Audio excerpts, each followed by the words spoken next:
আসসালামু আলাইকুম ভিউয়ার্স। আমি এই মুহূর্তে বাংলাদেশের প্রথম রাজধানী মুজিবনগর সেখানে অবস্থান করছি। আমি 5ই আগস্টের পরে আজকে প্রথম আসলাম মুজিবনগরে। এর আগে অনেকবার এসেছি। আসলে বাংলাদেশের পতাকা অনেক সুন্দর, তো সুন্দর কিছুই করেছে, সুন্দর কিছু ফুটিয়ে তোলার চেষ্টা করেছে এই বাংলাদেশের পতাকা তৈরি করে। আর মুজিবনগরের কথা আসলে কি বলবো, মুজিবনগরে অনেক মানুষ আসতো অনেক দূর দূরান্ত থেকে।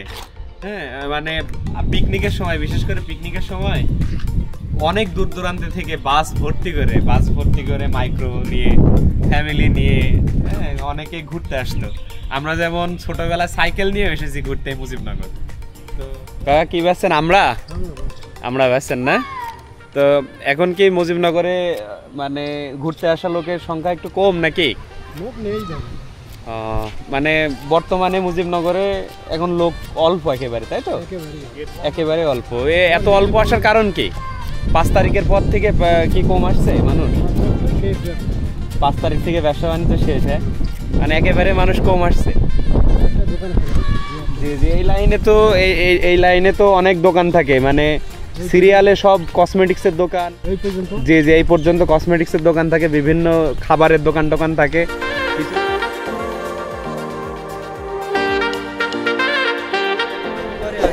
বহুবার এসছো? বাড়ির কাছে তো। বাড়ির কাছে? আচ্ছা আচ্ছা, তোমাদের বাড়ির কাছে, আমাদের দূরে, এই জন্য চিনতে পারছি না। বুঝতে পেরেছো? আপনার বাসা কোথায়? আমার বাসা জীবননগর। তো এই পিলার, স্মৃতিসৌধ যে পিলার কয়টা আছে বলো? 23টা সঠিক? আচ্ছা আচ্ছা, তার মানে তোমরা অনেকবার এসছো তোমাদের এলাকায়, তোমরাই তো জানবো কয়টা আছে। তো মুজিবনগর 5ই আগস্টের পর থেকে এখন পর্যন্ত লোকজন কম তো নাকি? লোকজন কম না? তো আগে যেই পরিমাণ লোক আসতো এখন সেই তুলনায় কম অনেক, তাই তো? আচ্ছা আচ্ছা। আর এখন শুনছি নাকি ওই যে গেট বন্ধর কারণে লোকজন আরো কম আসছে নাকি?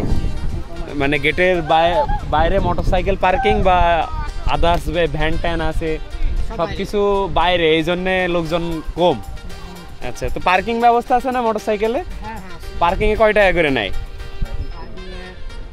না, বাইরে যে পার্কিং আছে ফ্রি পার্কিং 20 টাকা নেয়। ওখানে কি পার্কিং থেকে কি গাড়িটার চুরি হয়? চুরি হয় না?